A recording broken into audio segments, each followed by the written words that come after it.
My favourite towns in Asia, you know, and UNESCO have actually made this whole town a World Heritage Site. Classic French buildings and classic Lao architecture in the Buddhist temples. These markets are a real treat. Delicacies include live crickets,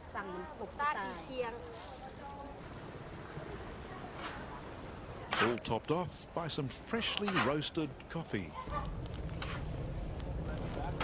There's a prospering cottage industry as well, making everything from basic knives to the most elegant of silverware.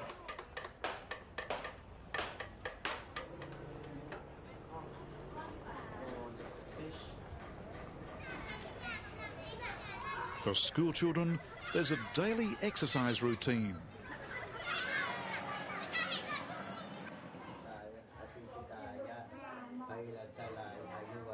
While families take part in this ceremony, known as a basi. They're celebrating their baby having survived his first 30 days, with a shaman tying white string around the wrists of the baby and the parents for good luck.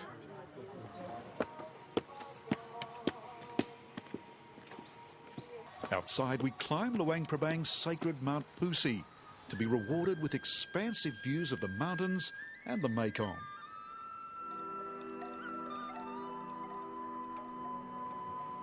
It's just the spot for a sentry too, with this old machine gun still in place.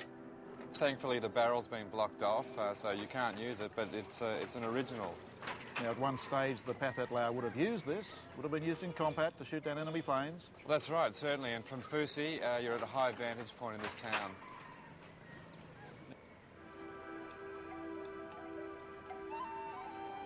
Our day in Luang Prabang ends where it began, down on the banks of the Mekong.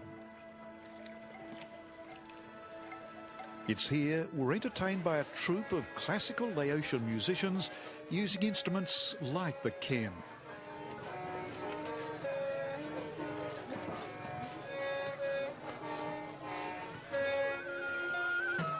And a bamboo xylophone known as a ranat ek.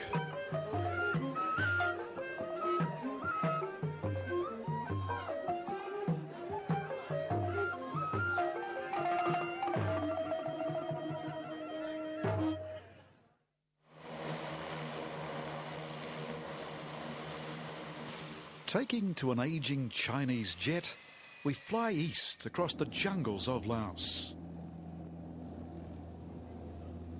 We're heading for a truly curious phenomenon.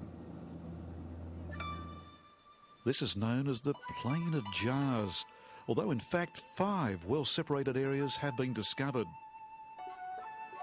All are filled with solid stone jars, some weighing as much as 6 tonnes and dating back, it's thought, some 2,000 years. So what were these giant jars used for? Well, many theories abound.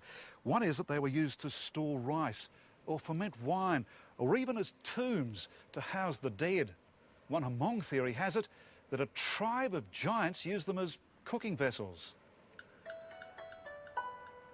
Since their discovery, there have been extensive archaeological studies attempting to prove one of these theories over the others.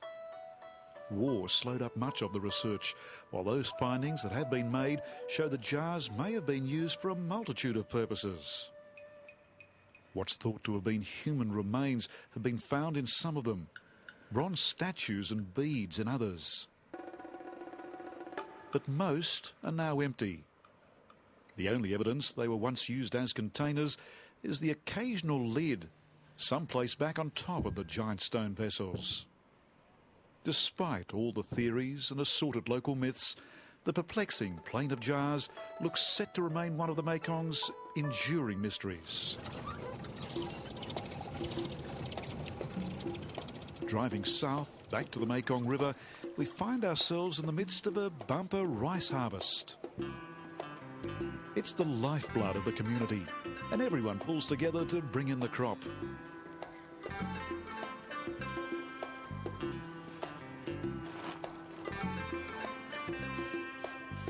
Then begins the process of separating the rice grains from their husks.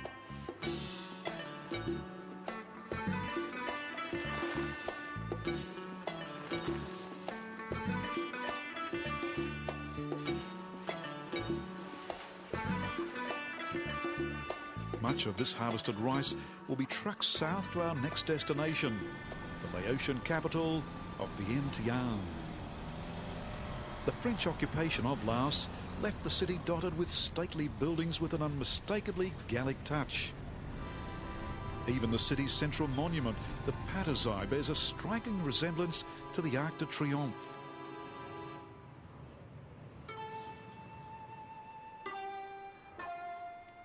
There's also an abundance of more traditional Laotian architecture, impressive temples. None is more stunning and sacred than this, Laos's national symbol. This is the Phar That Luang, focal point for a huge annual gathering of Buddhists. Well, this is the biggest festival every year in Laos. It's called That Luang, with tens of thousands of Buddhist monks and pilgrims travelling from all over Laos to here in Vientiane.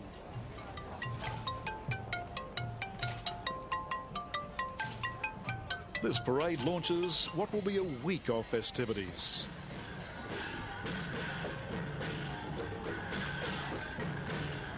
Marching musicians set the mood. Ethnic costumes provide the colour.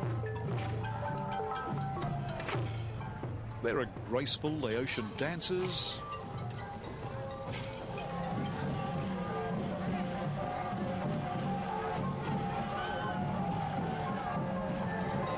And the Pasat, small temples made from banana stems and decorated with offerings of flowers.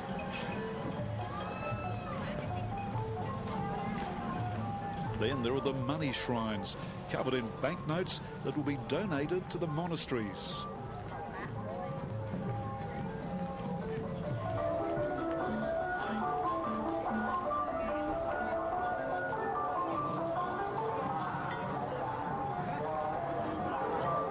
Thousands of Buddhist monks have journeyed long distances to be here.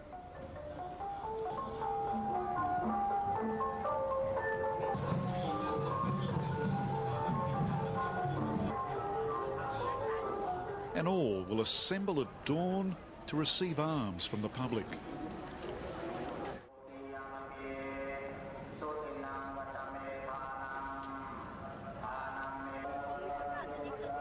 Many pilgrims pour water onto the ground. This is a purification ritual. And then come the offerings.